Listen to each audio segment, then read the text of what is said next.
Olá pessoal, aqui é o professor Demilson Pereira Ribeiro, meu contato aqui no Instagram para que a gente possa manter o nosso contato aí, né, divulgar o nosso trabalho, aqui é o nosso canal de aulas.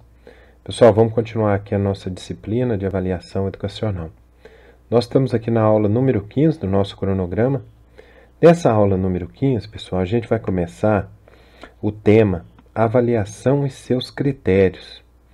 E aí a gente vai trabalhar aqui mais uma vez, algumas modalidades de avaliação e alguns critérios. Então, aqui nós temos que destacar algumas palavras-chave, ó. Avaliação processual, global, contextual. Lembrando que essa é a primeira parte, então, como sempre, a gente faz uma explicação introdutória, né, para a gente construir o vocabulário básico aqui da nossa disciplina, e depois a gente aprofunda. Bom, na introdução, vamos recordar que o ato de avaliar, gente, trabalha com a qualidade atribuída sobre um desempenho que se manifesta com características quantitativas, ou seja, sobre um determinado montante de aprendizagem atribui-se uma qualidade. Esse enunciado aqui nós temos como um raciocínio básico do nosso grande pedagogo, né, teórico da educação, o Lucchesi. A educação e a avaliação, gente, devem levar em conta dois lados. Num lado, nós poderíamos falar assim, sem consciência, né, de permanência. No outro lado, o processo que nós falaremos muito dele, que é o processo de estruturação das ideias, desestruturação, reestruturação, sem domínio teórico dessas estruturas. Então, nós temos aqui um momento da aprendizagem mais mecânica do que reflexiva. Já quando nós passamos aqui para o reflexo, nós temos que falar, né, em aprendizagem reflexiva, o reflexo exige a fixação para se desenvolver. Não há percepção da dinâmica sem a consciência crítica. Então, o desejo, o sonho, a utopia, são elementos que nós aprendemos socialmente, só começam a ser construídos a partir da apreensão crítica e do domínio do existente. E o processo não pode desconhecer o produto para não condenar seus protagonistas, o professor, o aluno, ao ativismo sem fim e sem rumo. Aqui nós citamos Romo. Bom, os critérios avaliativos, gente, nós podemos falar aqui em alguns princípios básicos, né? Então, os critérios avaliativos são princípios básicos para o julgamento da qualidade do processo de ensino e aprendizagem. Os critérios definidos serão os balizadores da construção dos instrumentos de avaliação, que a gente já falou muito. Bom, mas o que são instrumentos avaliativos? Só para a gente recordar um pouco. São formas que o professor estabelece previamente para avaliar o conteúdo. Bom, quais seriam as características de uma avaliação ou de um instrumento de avaliação? Primeiro de tudo, são coerentes com o que e como foi trabalhado em sala de aula. Adequados, especialmente para coletar os dados necessários sobre a aprendizagem do estudante. Apresentar uma boa linguagem, clareza, preciso. Significar especialmente o que, gente? Um aprofundamento das aprendizagens do aluno e não um meio de dificultar a sua compreensão. Porque lembrem, o processo avaliativo ele faz parte do processo de aprendizagem. Então, a compreensão a respeito dos conteúdos ligados aos critérios avaliativos previamente definidos no plano de trabalho do professor, isso é uma dimensão transformadora daquele conteúdo ministrado, né? Tornando-se, então, um conhecimento histórico, concreto, objetivo e crítico.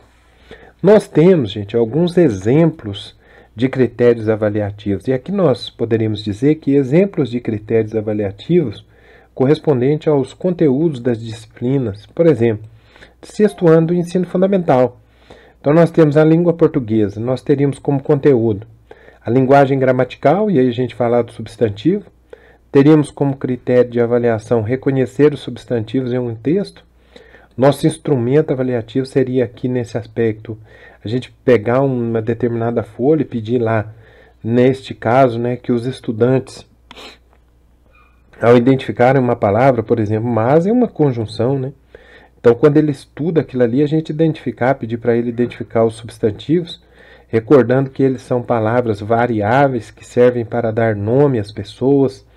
E ao lado dele nós temos os adjetivos indicando qualidades, né, também sentimentos, objetos, lugares, todos os seres reais e imaginários. Aí nós poderíamos, num instrumento avaliativo, pedir para o aluno o seguinte: do texto a seguir, marque os substantivos circulandos. Veja que ele teria que demonstrar um conhecimento também procedimental, circular. A lembrança, cito aqui a lembrança do mundo antigo de Clara, que nós poderíamos pegar um poema do Carlos Drummond de Andrade. Então esse é só um exemplo, né, de como a gente poderia desenvolver aqui um instrumento avaliativo. Bom, então é muito importante a gente trabalhar aqui o selecionar os conteúdos, o docente que planeja suas ações pedagógicas com segurança, conhecimento dos conteúdos, definindo bem os objetivos, sabendo onde quer chegar e como alcançar esses objetivos, que é a metodologia, que segue critérios fidedignos e viáveis, sob uma forma de cobrança precisa, aí nós temos o controle, analisando então frequentemente os resultados, né? Planejando sua prática educativa, ratifica que conhece sobre a construção do real, no que se refere à aprendizagem dos educandos, e que destaca sobre o aprender, que nós já falamos, né, dentro das metodologias ativas de aprendizagem propostas por Anthony Zabala em suas ações educacionais e ações avaliativas. A avaliação processual, a gente está só começando a discutir aqui esse conceito, nós vamos detalhar muito mais na próxima aula. Quando nós falamos em avaliação processual, gente, é baseada em critérios claros e que vise, sobretudo, melhorar o desempenho do estudante, e não somente examinar o quanto sabe em função do produto de um resultado. Levar em consideração o projeto político-pedagógico e o regimento escolar das unidades escolares que estão sendo observadas ali naquele momento.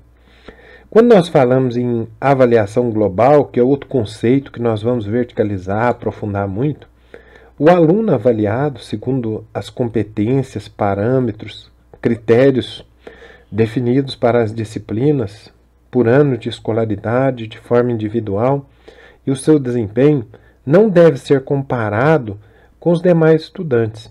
Assim, nós falamos aqui em 3 domínios que nós já trabalhamos muito, mas que é sempre muito importante recordar, que levarão a uma compreensão exata da aprendizagem. Então, nós já falamos do domínio cognitivo, que está relacionado aos conhecimentos e competências, o domínio socioafetivo, que está relacionado às atitudes e os valores, o domínio psicomotor, das aptidões e capacidades.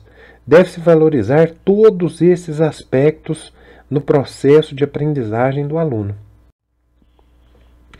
Temos que falar também um pouquinho, a partir daqui, da avaliação contextual. Então, o avaliador deve conhecer os princípios básicos daquilo que se queria avaliar, colhendo informações para elaborar uma proposta. Importante que se proceda a uma cuidadosa análise de situação, contextualizando-a em relação ao projeto a ser avaliado. A avaliação deve centrar-se toda a informação recolhida na avaliação diagnóstica, que nós já trabalhamos. Na avaliação formativa, nós já trabalhamos também. Na avaliação somativa. Seja qual for o critério de avaliação, conforme nós estamos vendo nessa primeira aula. O avaliador, pessoal, deve participar ativamente do processo, conhecendo sobre o projeto e a proposta. Desta forma, deve ter elementos que permitirão contextualizar aquela avaliação, não um mero instrumento em si. Bom, agora nós vamos tentar já começar a aprofundar um pouquinho. Então, nós vamos falar um pouquinho mais sobre o conceito de avaliação processual. No que se refere à avaliação processual, nós poderíamos dizer que a avaliação processual ela nos permite dar um raio-x do ensino e da aprendizagem na sala de aula. Então, naturalmente, eu gostaria de começar aqui com uma pergunta provocadora, né? Você já ouviu falar sobre avaliação processual? Sinônimo de avaliação formativa ou contínua. Ela indica a prática de examinar a aprendizagem ao longo das atividades realizadas em sala de aula.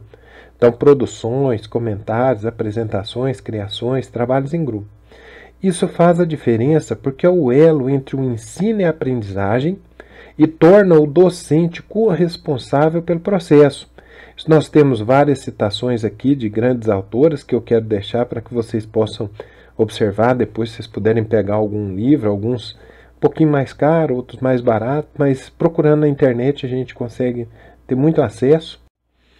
Avaliar, pessoal, que é o nosso verbo, né, o núcleo do nosso trabalho que nós estamos desenvolvendo aqui na disciplina Avaliação Educacional. Avaliar dessa maneira permite acompanhar a construção do conhecimento, identificar eventuais problemas e dificuldades e corrigi-los antes de avançar. Isso ajuda a interpretar o que a turma aprendeu ou não aprendeu, porque lembremos que o processo ele pode ser exitoso ou não, e assim intervir. Então, se a aprendizagem não foi aquela desejada, nós vamos trabalhar um projeto pedagógico de intervenção, ou uma intervenção pedagógica, como se diz, mudando especificamente as estratégias. Aqui nós citamos a Jussara Hoffmann, que é uma autora que nós usamos, o seu livro, né, que é a Avaliação Mediadora, uma prática em construção da pré-escola à universidade. Deveria ser assim sempre, né? Mas em muitas salas de aulas ainda predominam provas classificatórias, que servem como instrumento de poder e domínio do docente e deixam para o aluno toda a responsabilidade pelo resultado. É importante que os educadores abram mão de avaliações tradicionais e coloquem esse recurso realmente a serviço da aprendizagem, segundo a orientação da Jussara Hoffmann. A rotina atribulada e a formação deficitária dos docentes são alguns aspectos que dificultam a adesão a propostas diferenciadas de avaliação. Isso resulta em falta de preparo para estimular uma cultura avaliativa que não seja excludente e punitiva, como nós já observamos. Apesar dos obstáculos, gente, é perfeitamente possível colocar essa nova visão em prática que nós estamos discutindo, né? Antes de mais nada, o professor precisa ter clareza de seus objetivos, especialmente lembrando que o processo de ensino-aprendizagem é um processo, como a própria palavra diz, é proceder, caminhar para frente. Segundo nós acabamos de apontar aqui, um passo importante é criar o hábito de registrar o que se passa na sala de aula. Sem isso, ou seja, informações precisas, né, podem se perder. Aí nós temos que observar, então, que é possível anotar falas significativas, o desenho, as dificuldades apresentadas pelos alunos, a participação geral e tudo mais que ajude a ter um perfil claro da turma e que facilitará saber onde, como e quando intervir. Porque se a aprendizagem não for exitosa, como nós já falamos, nós vamos trabalhar um plano de intervenção pedagógica. Então, fichas de acompanhamento facilitam o trabalho com as classes numerosas. A atribuição de nota, gente, não é um problema, pois as escolas e as redes às quais estão vinculadas, de um modo geral, costumam adotá-la. Na avaliação formativa, que nós já trabalhamos tanto, porém, ela não ocupa um lugar de destaque. Trata-se de um parâmetro, de uma decorrência do processo. Outro ponto fundamental que a gente tem que observar é diversificar os procedimentos, sempre pensando em criar desafios para a garotada. Nesse sentido, um forte aliado em todas as etapas do ensino é o portfólio, que nós ainda vamos falar muito dele. Ele pode reunir produções mais significativas do estudante e do grupo. Esse material não é simplesmente uma coleção do que o estudante fez. Ele deve indicar o percurso de aprendizagem, é muito importante isso. O portfólio permite que o professor tenha uma visão mais ampla dos resultados e o aluno também permite fazer reflexões sobre o que sabe. Ele mesmo pode escolher o que será incorporado à pasta, num processo de tomada de consciência sobre o que foi aprendido e o que ainda falta aprender. Bom, aqui eu vou compartilhar com vocês alguns exemplos claros, né, onde nós podemos analisar bem como nós estaríamos trabalhando esses conceitos. Então pensem comigo. Crianças de 5 anos avaliam desenho. Nós começamos aqui com qual atividade você mais gostou de fazer neste trimestre, porque aí uma criança relata: eu adoro fazer desenhos livres porque eu posso desenhar o que quiser, gosto de desenhos demorados. Na educação infantil, pessoal, o comportamento, o movimento, a expressão corporal são elementos que você deve observar para alimentar a sua reflexão. Mas a avaliação pode ir além disso. Em pesquisas com crianças de 5 anos de idade, a Leonor Santos, da Universidade de Lisboa, em Portugal, constatou que elas são capazes de se autoavaliar, identificando pontos fortes e o que precisa ser melhorado. Citando também o Colégio Miguel de Cervantes, em São Paulo, a professora Renata, ela propõe esse tipo de ação em 2 momentos. Primeiro momento é uma reflexão sobre o dia. Todos em roda conversam sobre o que realizaram com base nas perguntas da educadora. Nessa hora é comum que um complete a fala do outro. Além disso, a cada mês, os pequenos participam da escolha das produções que serão acrescentadas ao portfólio individual, um material levado para a reunião de pais e depois para casa.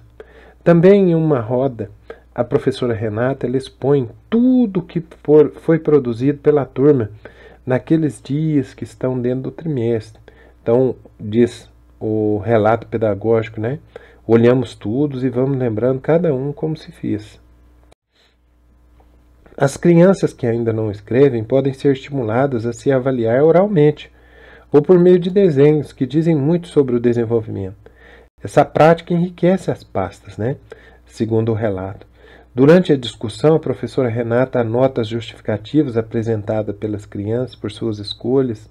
Depois, essas frases são adicionadas ao portfólio. Então, o que nós temos aqui nesse processo avaliativo? Claramente, gente, primeiro, nós temos sondagem. Os bonecos palitos eram comuns nos desenhos da turma para trabalhar a figura humana. Então, a Renata pediu que cada um se desenhasse. A etapa avaliativa balizou os passos seguintes. O que mais que nós temos? Exploração. Todos dançaram em frente ao espelho, observando o corpo. Depois uma criança desenhou a outra. E os pequenos ainda fizeram contorno do corpo dos colegas com papel craft. Nós temos referências. A garotada conheceu obras de pintores e escritores como Matisse, as brasileiras Lígia Pape e a Lígia Clark. Nós temos produção em um novo desenho, né? Boneco palito do início do ano deu lugar a formas humanas cheias de detalhes, olhos, sobrancelhas, cílios, cabelos, desde os pescoços foram desenhados. O aprimoramento foi notado e destacado pelos pequenos no momento da montagem do portfólio. Uma outra experiência pedagógica que a gente pode analisar aqui, no 3º ano, os pares indicam melhorias. Então nós temos aqui um exemplo de uma escola, de uma data, tudo bem detalhada, professora. Aí nós temos aqui então, para começar, nós podemos usar aqui a cigarra e a formiga, a fábula. Era uma vez a cigarra e a formiga, e faz a leitura, sempre fazendo a leitura, sempre destacando a leitura ativa. Destacamos também a moral. Então, primeiro a obrigação, depois a diversão.